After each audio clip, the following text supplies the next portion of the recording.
Hello. Hey, Good morning. how are you? I'm good. How are you? Good, thank you. All right. I'm just getting everything set up. I should also open the Hello, Hello. morning. can you hear me? Yes. Yeah. I can hear Can you hear us?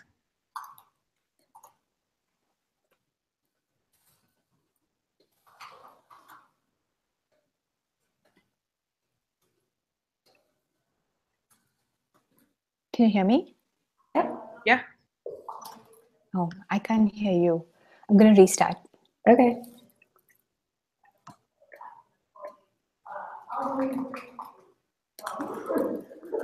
How are you, Tracy?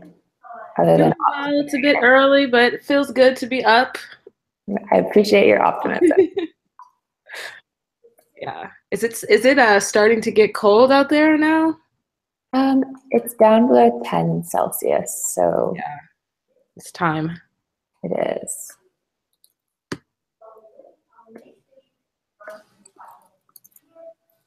So oh, I see. So inside of the unhangout. I still can't hear anyone. Huh. Mhm. You know what? Did you go in your audio settings? Let me type this to her.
So Genevieve, what will be the best way for us to share the presentation?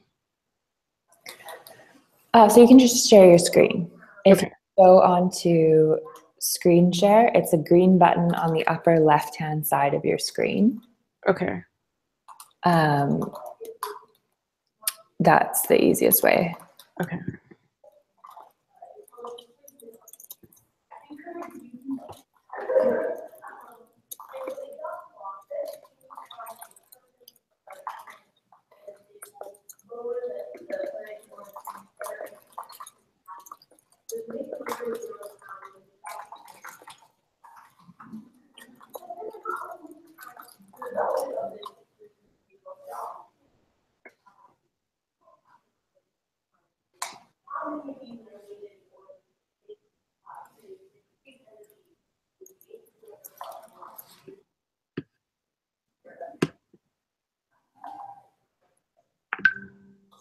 Okay, Divya just WhatsApp me that she's restarting her computer.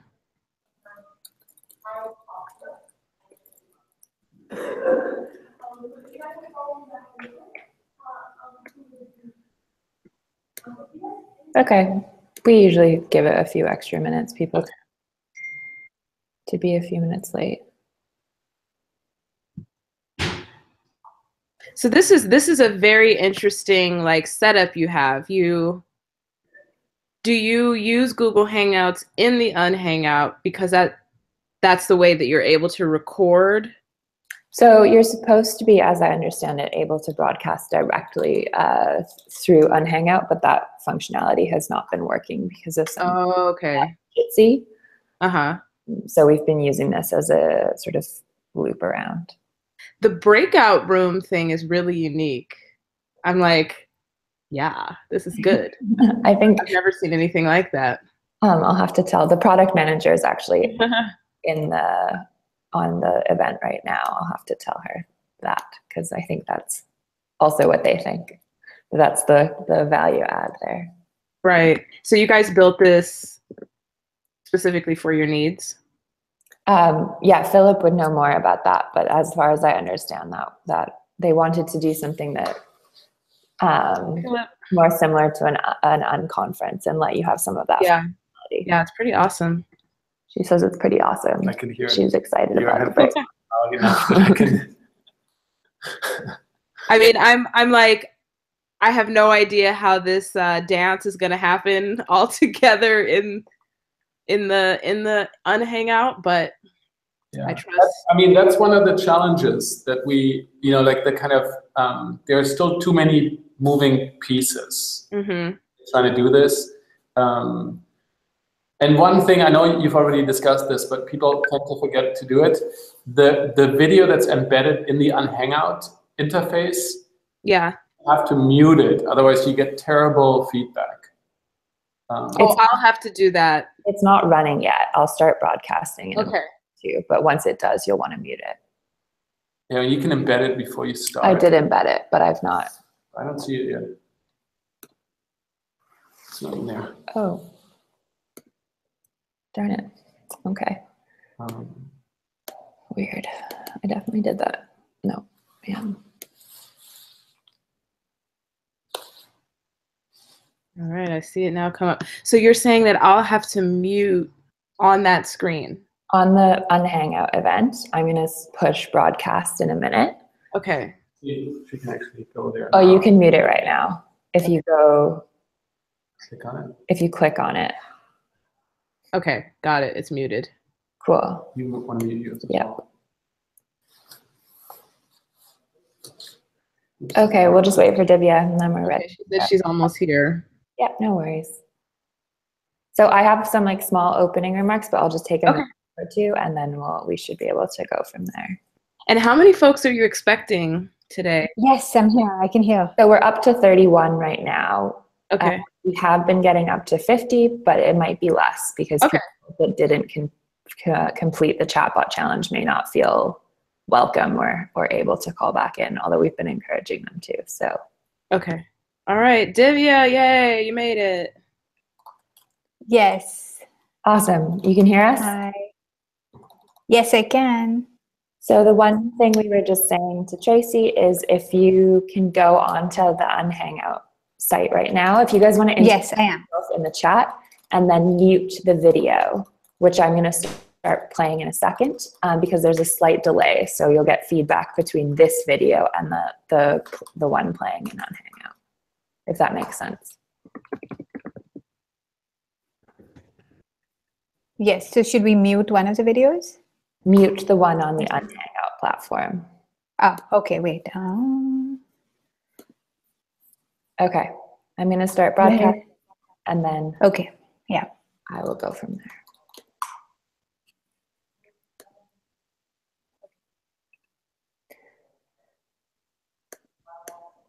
Hey everyone, hopefully you can hear and see me. If you're having trouble with Unhangout, I've posted the link into the little whiteboard at the top of the chat. Hello, I hope that your weekends went well. I hope that you did good work. You did do good work. I hope that it felt like you were able to do good work on the chatbots. We were super excited to look through some of those, and we'll continue to give feedback on them over the next few days. If you guys want to go, some of you have already been doing this, but if you want to go and provide each other with feedback, there was some great conversations happening around the concept sketches, and it would be wonderful if we could do the same on the actual projects. One that I just wanted to flag for you, just because it was something that I thought was pretty cool, was the work that Coffee Beans did, which was helping to make Scratch, which is a children's coding language, accessible to Arabic language speakers. So some of the resources around Scratch are in Arabic, and the chatbot they built was showing you how to go about setting it up and getting the website configured so that what was available in Arabic was there. And that was particularly exciting because Scratch is actually a project of the MIT Media Lab, and we sit in the same lab as them. So it was great to see the Coffee Beans team using a chatbot to make some of those resources more accessible. If you guys have feedback on the chatbot challenge, if you can let us know what your thoughts are in Mattermost in the channel on that. We're super curious to hear if it was too much work, too little work. Did we give you enough resources, not enough, too many resources? Did you understand? Just let us know how it went, because we'll sort of use what you say to adjust as we move forward.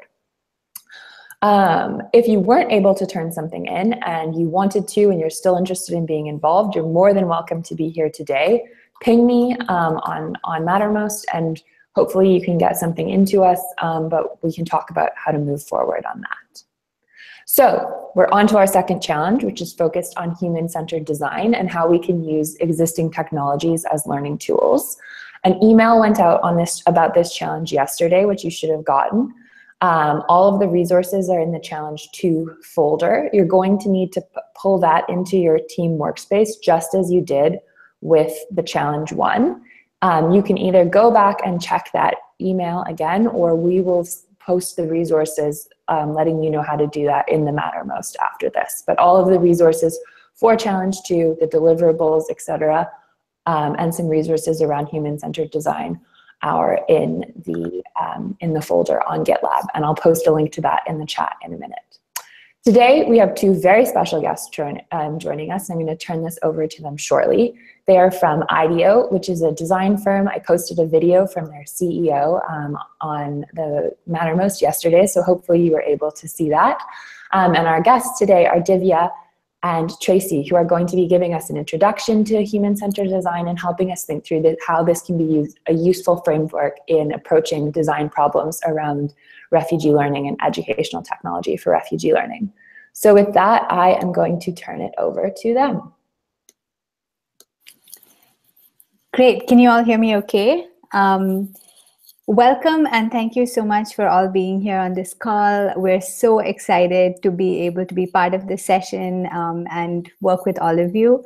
And we'd love to share a little bit about human-centered design with you and walk you through the process. So how it's going to be is today is going to be a really fun session where we practice some of the skill sets that are used in human-centered design to solve a problem that's relevant to everyone.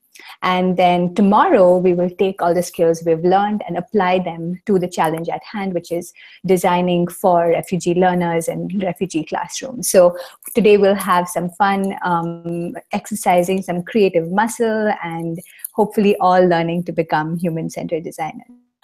Genevieve, can you walk me through how I might share my screen? Yes, so if you click, there is a green button on the top left-hand side of the Google Hangout. It says Screen Share.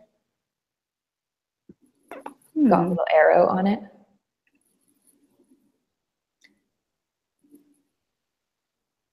Wait, I don't see it. Tracy, do you see it? Yeah, Div, I'll share. Let me see. I'll share my screen.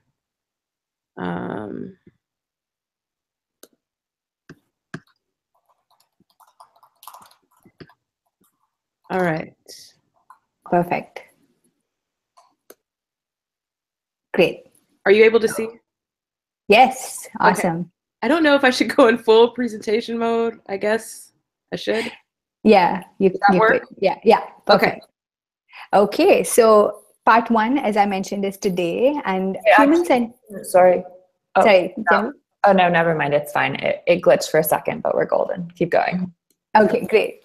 So human-centered design is a creative problem-solving method that you can use to solve any sort of challenge. We also often call this method design thinking, and I'll explain kind of where that came from or what design thinking is actually good for. So what is human-centered design? Human-centered design, the many different kinds of challenges you can actually solve through human-centered design. But before we go there, let's talk through some of the other kinds of methods that are typically used that you might be familiar with. So if we, Tracy, can you switch the slide? So typically there are engineers who come up with different kinds of challenges that they're interested in. And these might be questions like, how can we design a bridge so it's safe to cross? How can we fit a computer that's, make a computer that's pocket sized? How can we design a car that's faster? So they're actually looking at challenges that are very specifically and clearly designed. And there are right answers and wrong answers. So if, a particular computer or pocket-sized computer is beyond the width of a pocket, then that's not going to solve your problem. And once it typically a solution is achieved, you should be able to repeat that solution quite easily and improve on it as technology improves. So that's where engineering thinking comes in. Sort of thinking that you might be familiar with is called business thinking. And these might be questions around efficiency or actually making something faster or better.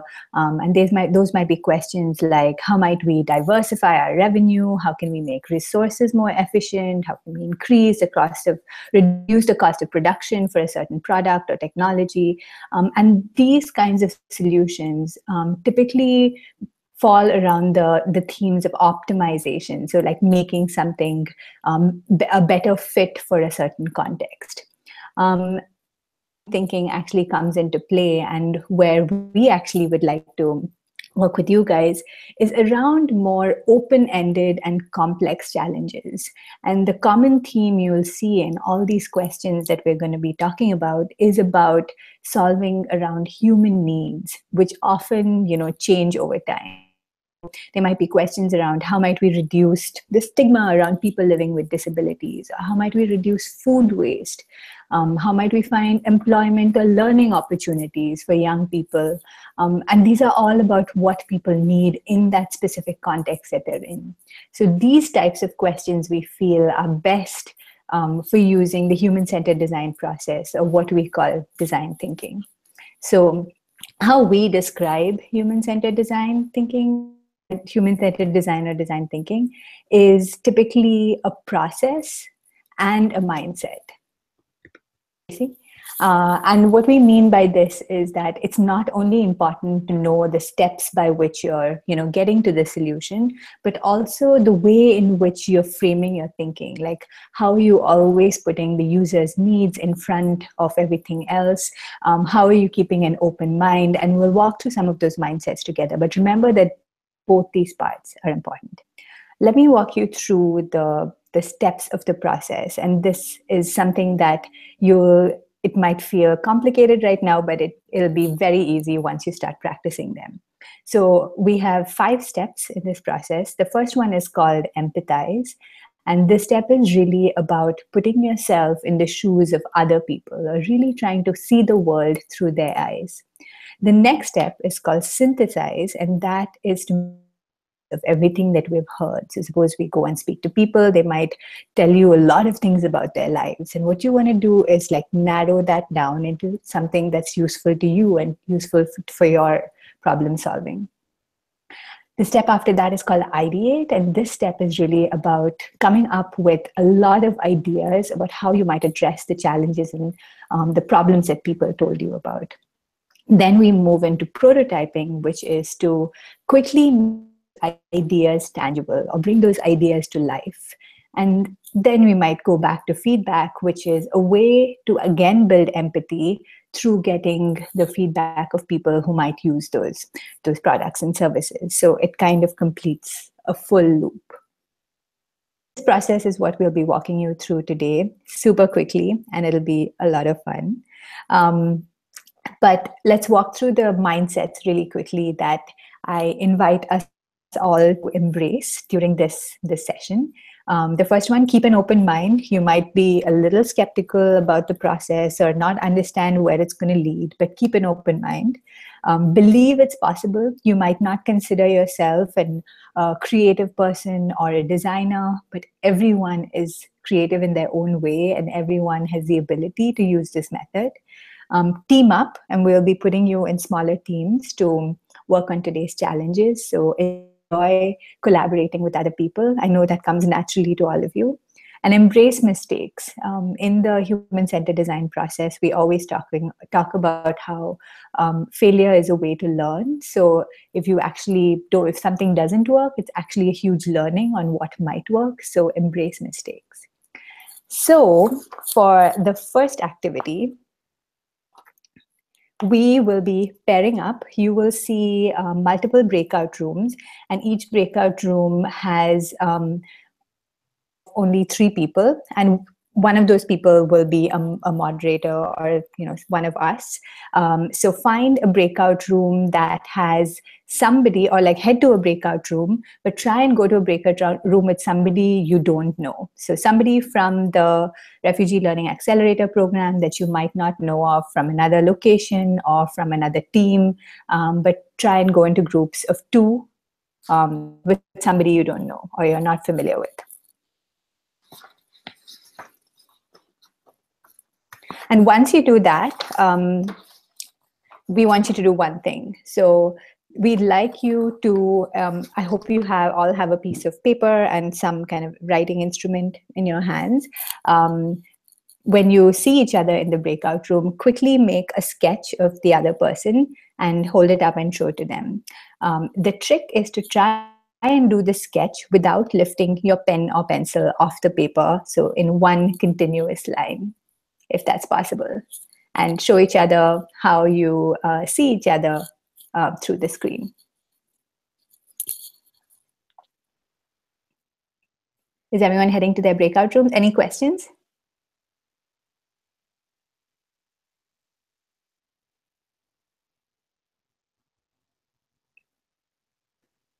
Cool. So I've opened the breakout rooms, everyone, and you should be able to join them. And if you can go 2 to each, and if you have questions, if you can type them in the drawing or in the chat bot or the chat stream. Apologies. You're drawing each other.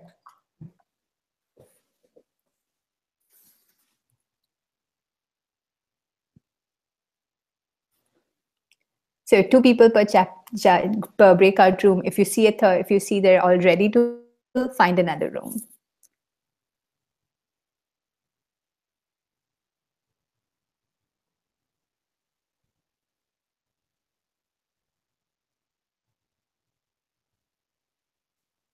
Hello?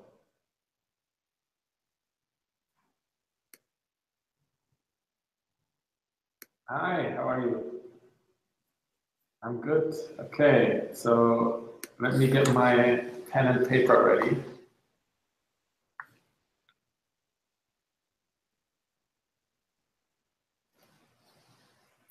Is your mic still on? I think some of the rooms have 3 people in them, so I'm gonna go breakout rooms to see.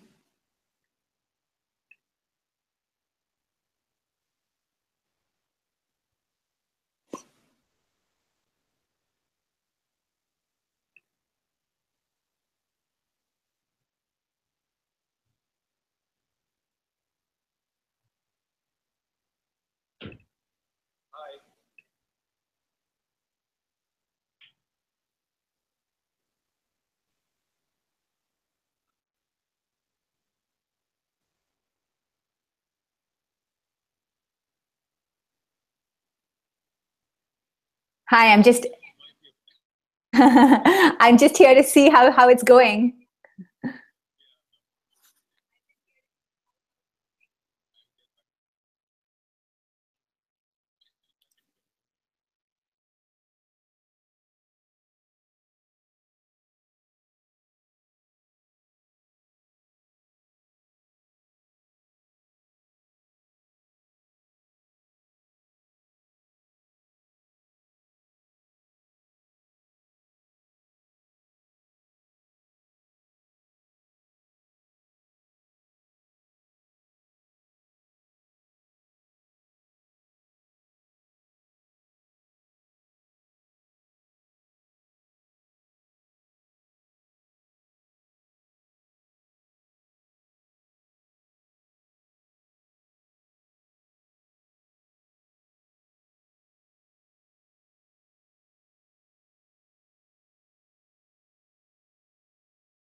I saw a couple of drawings. They all look amazing. We have some very skilled artists in the group.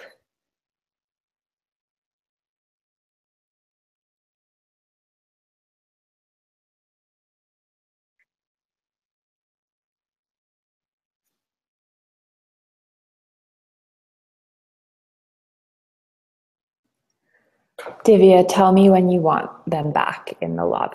Yeah, it would be great if we can get everyone back. I think they should be about time. Okay, I'll kick them out. I'll give them a 30-second warning, and then I'll kick them.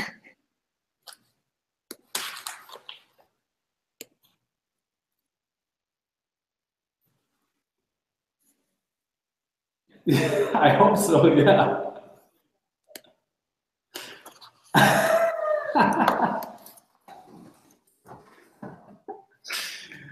I'm gonna take a photo and put it in the where's my camera? And send it in the Mattermost.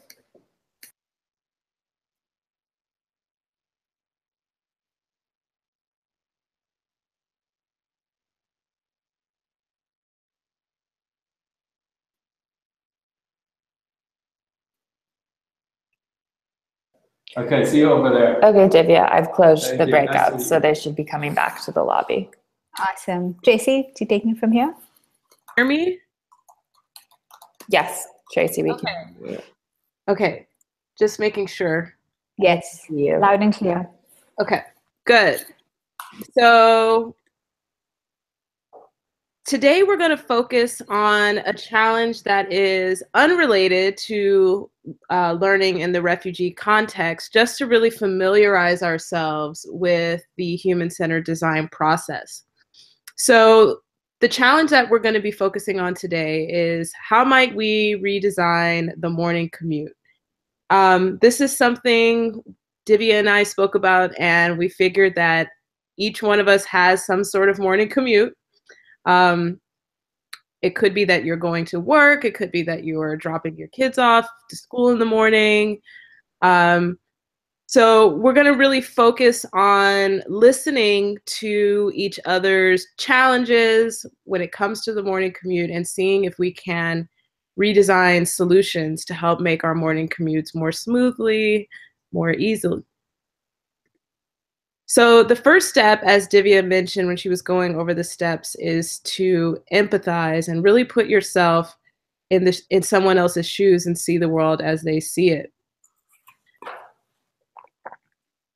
So there are several ways that we do this as design researchers at Ideo. We may go into the context that our users are operating in every day and observe what they're doing. And just, being able to watch someone in context, we may notice things that we really never paid attention to. And some of those things can lead to insights and really wild and unusual ideas and solutions.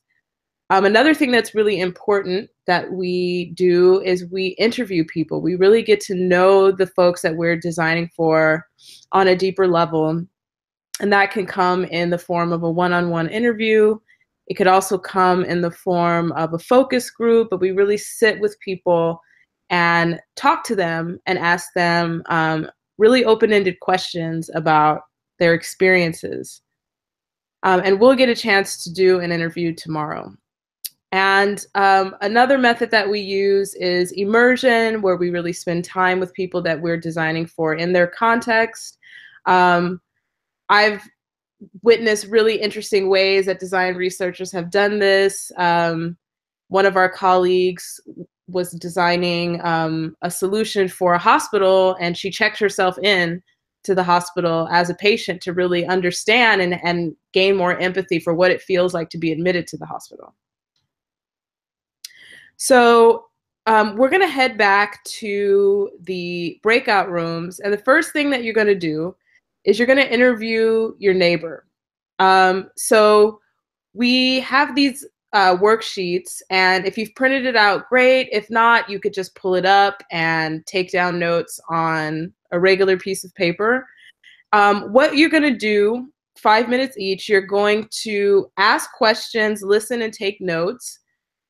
asking your neighbor questions about their morning commute. How do they get to work, or where do they have to be in the morning, at what time, what's their transportation method? And then after that, those 5 minutes are up, you're going to dig a bit deeper, and you'll have 2 minutes to scratch below the surface. Take the things that you learned in round one and ask deeper questions about some of the stories that you heard. You may want to ask them more questions about their mood, or just things that, were mentioned in part one. So we could head back to the breakout rooms. You could choose your original partner from the drawings. And we will keep you guys informed about how much time we have left and where you should be.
Oh, perfect.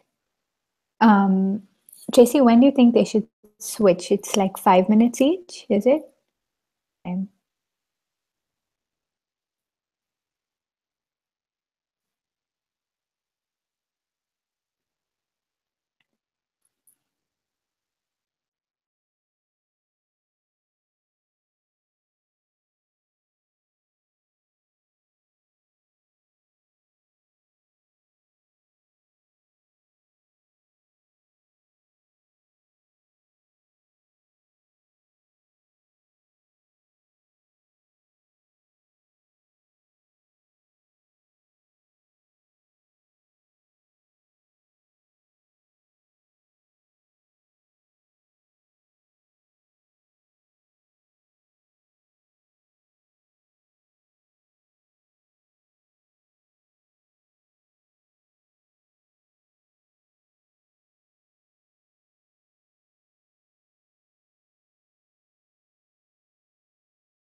Hi.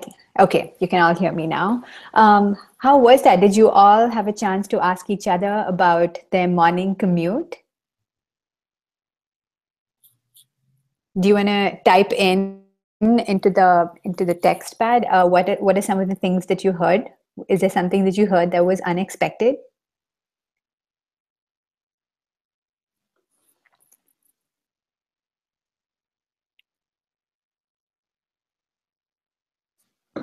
Oh, wow.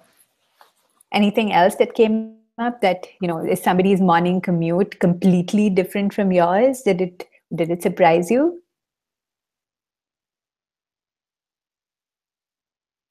That's awesome. Okay, so now we had a moment. This is such a short moment, but it gives us a little bit of a taste of what it feels like to just listen to somebody, to have that empathy and put yourself in somebody else's shoes. Oh, traffic. Yes. That's, I think, true around the world now. So what we're going to do now is go into the next phase of the process, which is synthesize. And what this part of the process means, Tracy, can you switch the slide? Is really to make sense of everything that we've heard. We've heard so many different quotes that they had, or different moments in their morning, or different modes of transport. How do we kind of filter all of that and really make sense of it? So if we go to the next slide, if you have this worksheet in front of you, and I hope everyone has access to this. If you don't, I can call out what are the things you're looking for. What you're going to do is look into everything that you've heard, or remember everything that you've heard, and look for insights and look for something that's really meaningful in that. So think about questions like, what exactly works for your partner? Like, is there a certain kind of way in which they are commuting that really works for them? What doesn't work for them? Like, what is them every morning? What is a pain point that they have? What is something that makes them uncomfortable or unhappy? And was there something that surprised you when you heard something from them? You were like, oh, I don't have that experience. So what might it be like for them to actually go through that? So think about those kinds of questions. And then once you've done that, take 2 or 3 minutes to fill that out on top. And then the next thing that you're going to do, the problem statement. So we started with the big question, which is how might we redesign the morning commute? But that's a really big question. It's like saying, how might we, get world peace? It's like too big to design for. So what we're going to do is narrow down or reframe the problem statement based on the conversations that you have had. So you're going to try and write another how might we question based off of your interview and your conversation. Goes in the format of how might the person that you're working with, so how might Genevieve or how might Ahmed or how might Salam have a commuting experience that makes them, that changes addresses a functional need to meet an emotional need. So it could be something like, how might Tracy reach her carpool on time while making her feel safe in a crowded city? So that might be the kind of question. Or it might be, how might Genevieve avoid traffic while enjoying or having an energizing morning? So that could be the kind of question. So really frame the question based on what that person's specific needs or challenges were. Okay, so you're going to go back into your breakout rooms, or you can do it right over here, because everyone's doing this individually based on the conversations that they had. But we're going to take 5 minutes and then we're going to come back. So you can either do it in your breakout room, or you can just hang out here in the lobby and fill out your forms, whichever you want. But if you have any specific questions about that person's challenges, you can go back and ask them as well. Divya, I think I'll leave us in the lobby just because it takes some time. And if Yes. you have a specific question for your partner, why don't you mention them in the chat, and then let's try and share all our thoughts and our how might we statements there. Does that work? Perfect. Okay, so if we can all use the chat, it might get a bit crowded, but hopefully we can read. And if you use the @ and type the name, it should highlight on this other person's screen, so they'll see that you've mentioned them.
All right. Thanks, everyone, for posting your How Might We questions. I'm seeing a lot of great things.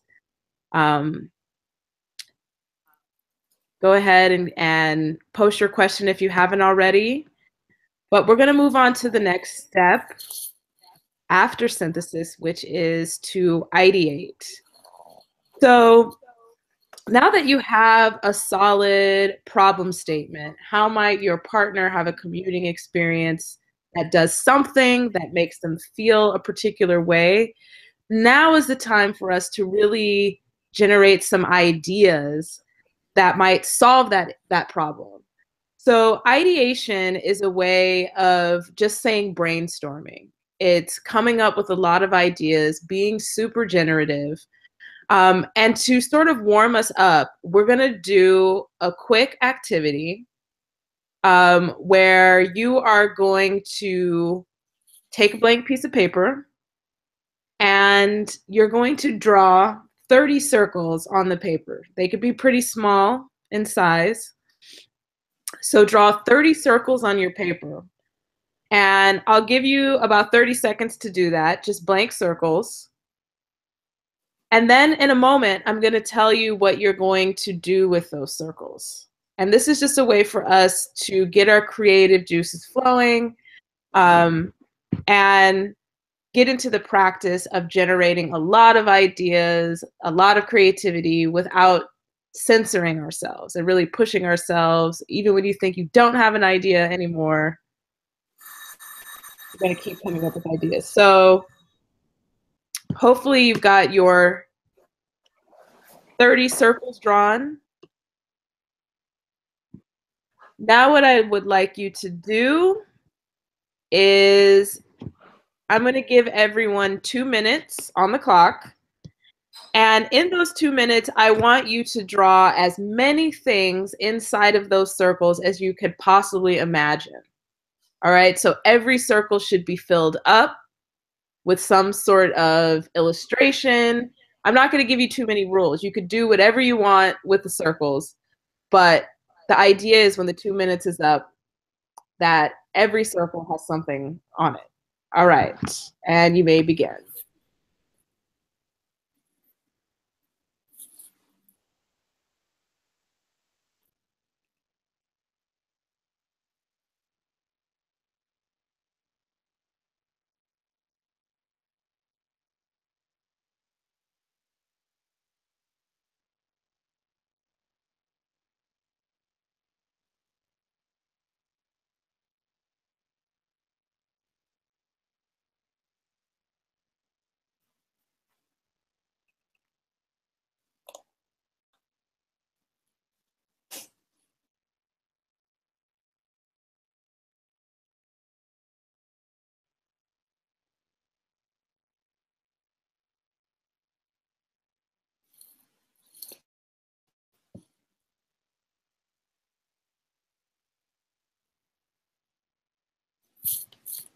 All right, you've got 1 minute left.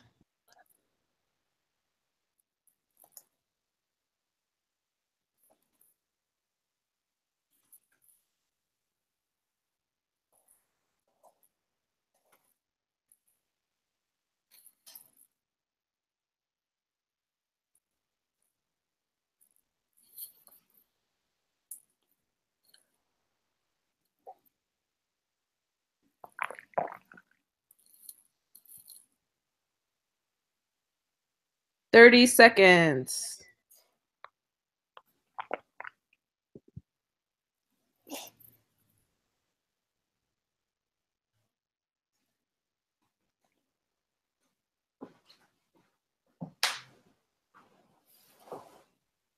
Ten seconds left.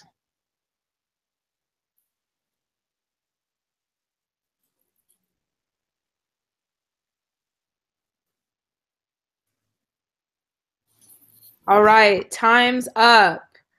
So we're not going to spend too much more time on this, but if you could post into the chat how that exercise was for you. Were you able to fill up your circles? Did you have a lot left over? I suspect that some of you might have drawn lines connecting circles, or you made some of the circles into something bigger. Just post into the chat what you did with that exercise.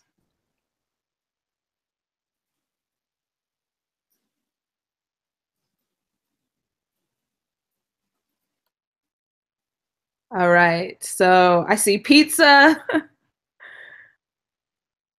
sunny side eggs, emojis. This is really great. All right, so the purpose of this activity is to really just allow yourself to be generative, to come up with as many ideas as possible. You don't have to be good at drawing to push yourself to be creative. And that's what we're going to do with this next stage of our process. We're going to generate a bunch of ideas. So what you're going to start doing now is ideating. You've got a solid how might we statement, and you're going to generate 3 to 4 really wild ideas for your partner. And the idea is you want to create some sort of solution that is going to address your partner's problem. So you're going to sketch 3 to 4 concepts that meet your partner's needs. Sometimes the crazier the better. At this point, don't really think so much about, is this feasible? Would this ever work? Like, the ideas could be a little bit out there, and that's okay. So in those 4 boxes, what you're going to do is you're going to spend some time drawing your ideas for your partner. It might be an app, it might be a new device, it might be a particular new method that they're going to use to get to work, whatever really matches your problem statement. So we'll take, let's say, about 7 minutes. We could stay and hang out in the lobby, and if you have any questions, you could post them. So we'll stay in the lobby, create our ideas, and in about 7 minutes, I'm going to prompt you to go back to your breakout room and share your ideas with your partner and get some feedback from them. So, but for right now, what I want you to do is just sketch. You guys got a little bit of a warm up with the 30 circles activity, so you should be comfortable with drawing. Don't worry, don't make it pretty. You could use stick figures. And in 7 minutes, I'll prompt you to move to a breakout room.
Okay, everyone. So 4 more minutes, and then we're going to move on to the breakout rooms.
All right, so the breakout rooms are now open.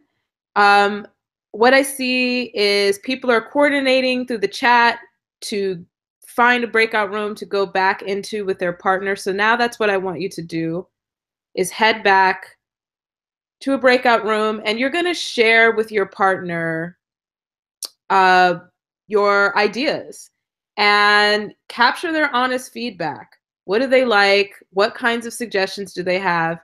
And just jot down a few things that your partner tells you about your ideas. What works for them, what doesn't work for them.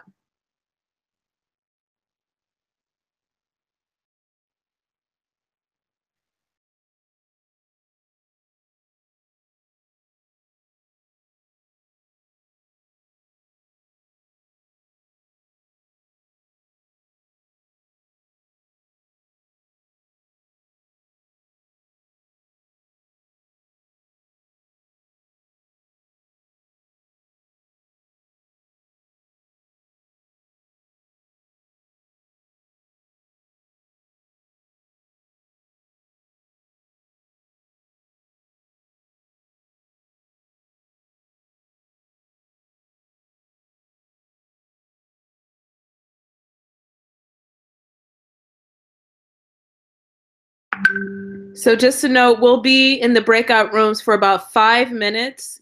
And remember, you're sharing your sketches with your partner. If you need to like hold your paper up to the camera, that's cool. And jot down some of the feedback that your partner has about your sketches.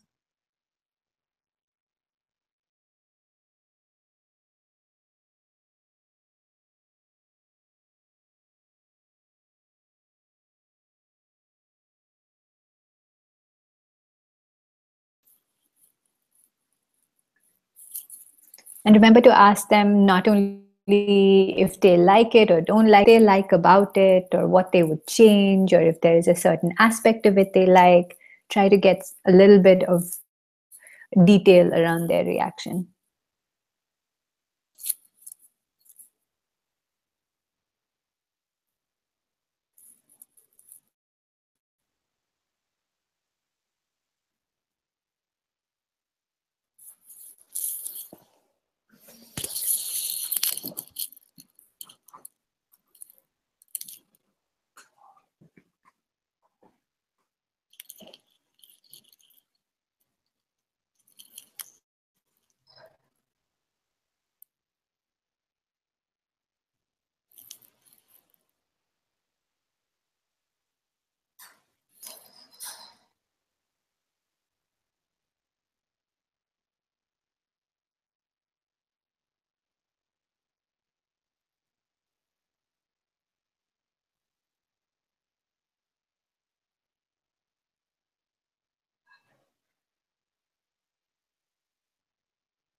Okay, teams, let's head back to the lobby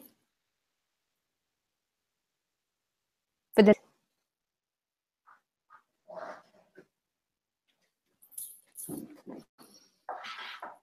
Should we close out the rooms?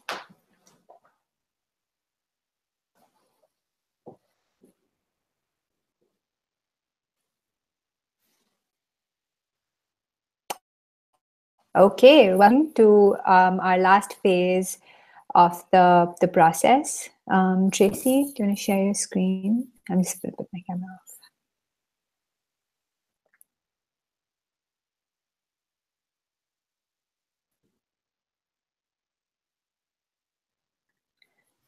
off. Okay, so we are going to talk about the last phase of the process, or the second to last phase of the process. So you all had a bit of time to speak to your partners and understand what they thought about the ideas.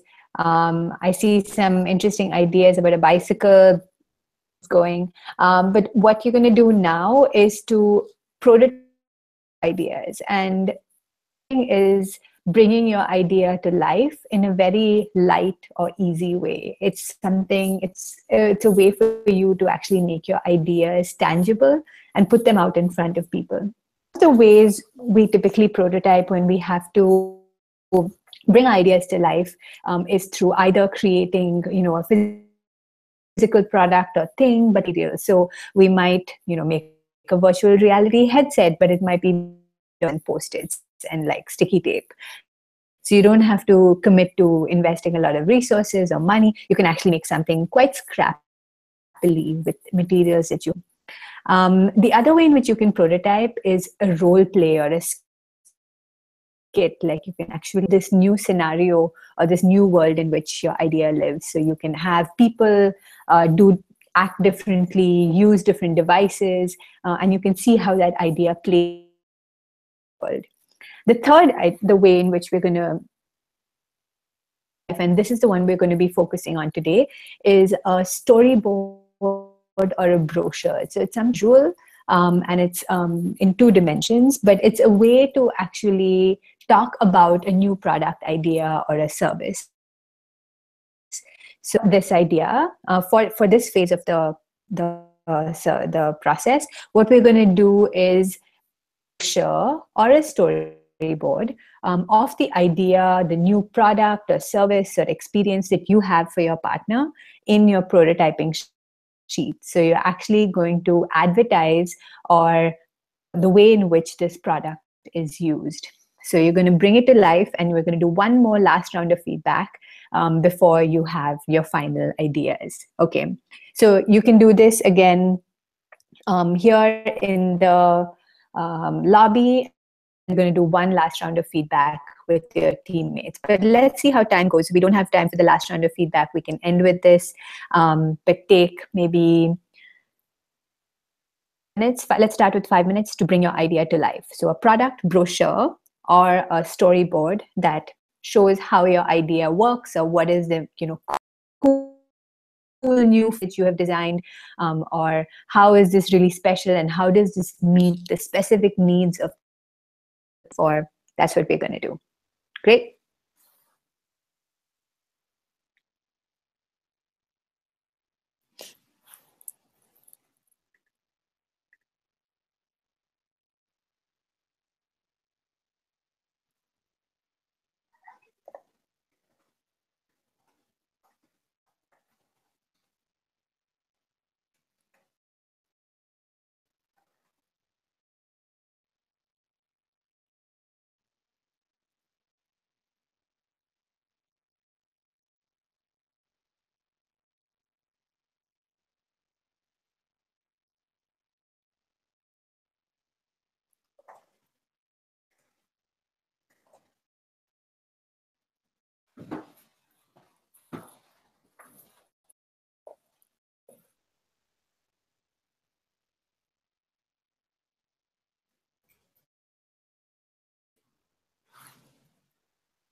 Oh,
wow, ideas. Keep them coming, guys.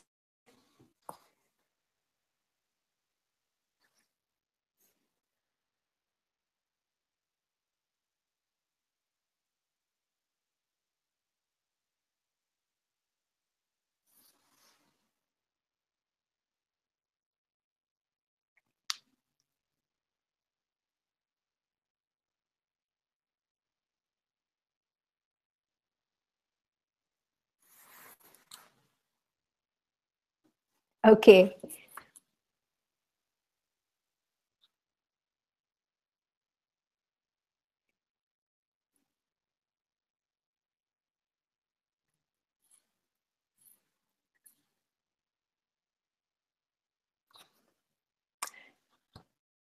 These are some great ideas. I feel like there's a lot more as well that we're not seeing, but if you have a chance, share them with your partner, maybe find out your partner's email and send them a photo of what you designed for them so that they can feel like they have a customized solution designed by an expert.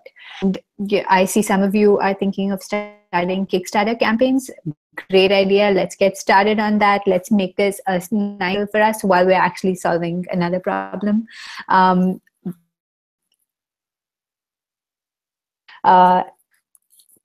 Let's just pause for a second and think about how this session has been. What have been some thoughts that have come up with you for you about the process? How has the process felt? Did it feel outside your comfort zone? Where did you feel like you were stretching? What was most natural for you? What was it like to actually kind of really get kind of first-hand feedback? What was that like? Let's take a minute to just reflect on what the process was like for each of you.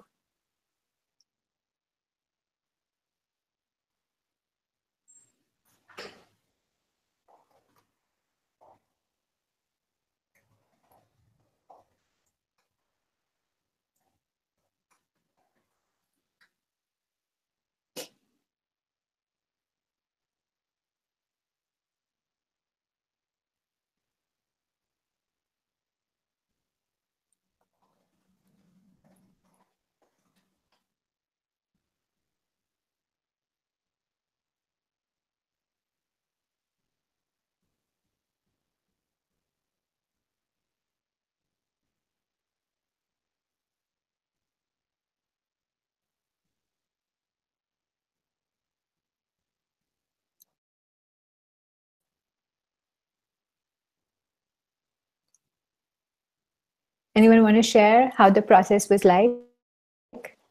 Yes, Hassan, I agree. Typically, we do projects that are much longer. So this might have felt a bit rushed. So definitely what we encourage you to do is take the gist of this process of things that you might have tried out and actually use it for your challenge, which is going to be much longer. So definitely agree about the time. Yes, I agree. It's hard to keep ideas realistic because you're not completely sure about the context. And that's where kind of the human aspect of human-centered design really helps, because you're going to be speaking to people that really have that deep sense of context. And that's what we'll have a chance to get to tomorrow, actually speaking to somebody who has real experience. Accepting each other's crazy ideas. And I always love the fact that other people have these crazy ideas and you're like, I would have never thought of that. And I love seeing kind of how different people interpret things differently. So that's really cool to me. Yes, sharing remotely. This is typically an unconventional way for us to run this digitally, remotely through so many different people in different locations. But once people are back in their teams and they have kind of that working environment together, we feel like it's going to be much easier. Great question about the drawing. I personally don't consider myself to have great drawing skills. I've been a designer for over 10 years now and practiced design, but I feel like I've got point where I can communicate visually, and it doesn't mean that I need to draw, a perfect human being, but I can use kind of simple forms like square, circles, whatever I have in my toolkit to just communicate effectively. And I feel like that is a different style of drawing than very realistic drawing. That's a great point. Some ideas can be in front of your eyes, you just can't see them. Yeah, sometimes you just need to unlock a different brain. Yeah, great point about prototyping. I feel like there's such a wide range of prototyping examples. We will be sharing a lot more different types of examples tomorrow. So how to make a low fidelity physical prototype, how to make a low fidelity digital prototype, and we'll show you a lot more stories and examples. So great question, Philip. We'll definitely answer that tomorrow. Okay, great. Now I'm going to hand it back to Genevieve to wrap up the session and introduce what we're going to be doing tomorrow and who we'll be speaking to tomorrow. The one thing that I request you all to do is we will have a chance to speak to somebody who has real experience on the ground in the refugee context, teaching in that environment. So I would love for every team, not every individual, every team, to think of 1 to 2 questions that you would like to ask this person. So think of those questions and bring them into our session tomorrow, and we'll share them together. But Genevieve will introduce who we're going to be speaking of that. We can think of what questions we might want to ask them. Cool. So thank you so much to Divya and Tracy. It was super fun. I learned a lot, I think, and it was really exciting to be able to engage with people so directly. And Rashid and I have solved Yemenis transportation crises with bikes. But so tomorrow we will be hearing more from Divya and Tracy, but they'll be interviewing a man named Professor Mustafa Jazar, who is a professor at Lebanese University in Tripoli in Lebanon, and also runs an NGO called Lazer, which provides scholarships to Syrian refugees who are in Lebanon to attend university in Lebanon, and then also oversees a teacher training program for Syrian teachers teaching in the Bekaa Valley in Lebanon. So he has sort of experience at all sorts of different levels of education and should be able to give us a good sense of the challenges faced at everything from sort of primary teaching in a one-room schoolhouse in Bekaa all the way up to students attending university as refugees in Lebanon. And so that will be tomorrow, same time, same place, 5 p.m. Beirut Amman time. And yeah, that there is more resources on GitLab if you want to sort of dig down into human-centered design further. And we will also repost the instructions and the information on how to pull the templates into your team workspace so that you can start working on that project. There's no work to do on it yet. You really won't be able to get started until after tomorrow's seminar, but you'll be able to set up your team workspace for that. And as always, if you have questions, we're on Mattermost. I've created a channel for the Human-Centered Design Challenge there. So you'll be able to find that there. And then, yeah, sounds good.